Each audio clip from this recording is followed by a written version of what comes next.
సీతారాముల love at first sight ఎంత బ్యూటిఫుల్గా ఉంటుందో. ఈ సినిమా కథలు, కల్పిత కథలు లాంటివి కాకుండా అసలు నిజంగా వాల్మీకి రామాయణంలో ఏం జరిగిందో ఈ వీడియోలో తెలుసుకుందాం. ఎంతటి పరాక్రమవంతులైనా ఎత్తడం కాదు కదా, కనీసం తాకడం కూడా సాధ్యం కాని అతి శక్తివంతమైన శివధనుసుని రామలక్ష్మణులకు చూపించడానికి మిథిలా నగరానికి తీసుకొని పోతాడు విశ్వామిత్రుడు. అక్కడ జనక మహారాజు ఆజ్ఞతో 8 చక్రాలతో 5,000 మందితో లాగబడిన అతి శక్తివంతమైన శివధనుసుని సభలోకి తెస్తారు. ఇక్కడ ఒక్క విషయం, అందరి రాజ్యాల రాజుల్ని పిలిచి సీతా స్వయంవరం జరగలేదు. ఆ సీతా స్వయంవరానికి రావణాసుడు రాలేదు.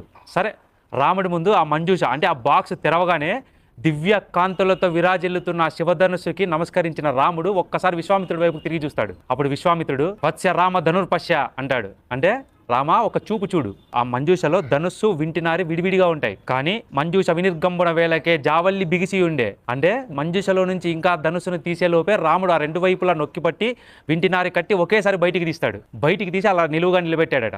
చుట్టూ పెద్ద సభాభవనం, దానిపైన అంతఃపుర సౌధంలో ఎక్కడో స్త్రీల అలికిడి వినపడితే తల పైకెత్తి రాముడు పైకి చూస్తాడు. అప్పుడు చుట్టూ చిలికత్తెలతో లక్ష్మీ స్వరూపమైన సీతమ్మ తల్లి మొదటిసారి రాముడికి దర్శనమిస్తుంది. నిలువెత్తుగా ఉన్న ధనుస్సు సీతమ్మని చూడడానికి అడ్డుగా ఉందని ఆ ధనుస్సుని ఇట్లా అడ్డంగా చేసి పెట్టాడంట రాముడు. వింటినారిని పట్టుకున్నాడు.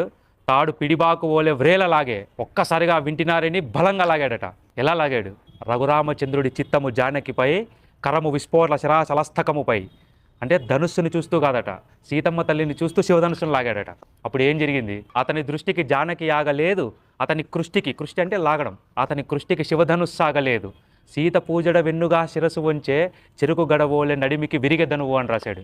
శ్రీరాముడి చూపుకు సీతమ్మ తల్లి సిగ్గుతో పువ్వుల జడను ఎలా వంచిందో రాముడు లాగిన బలానికి ఆ ధనుస్సు కూడా అలా వంగి చెరుకు గడలా మధ్యలో విరిగిపోయిందని రాశాడు.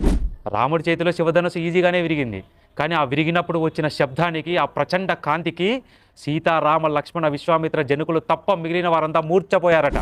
రాముడు అంటే పాత సినిమాల్లో చూపించినట్టు కాళ్ళకు పారాని చేతికి గోరింటాకు పెట్టుకొని ఉంటాడా? రామో విగ్రహవాన్ ధర్మ సాధు సత్య పరాక్రమ. కామెంట్ జై సీతారాం.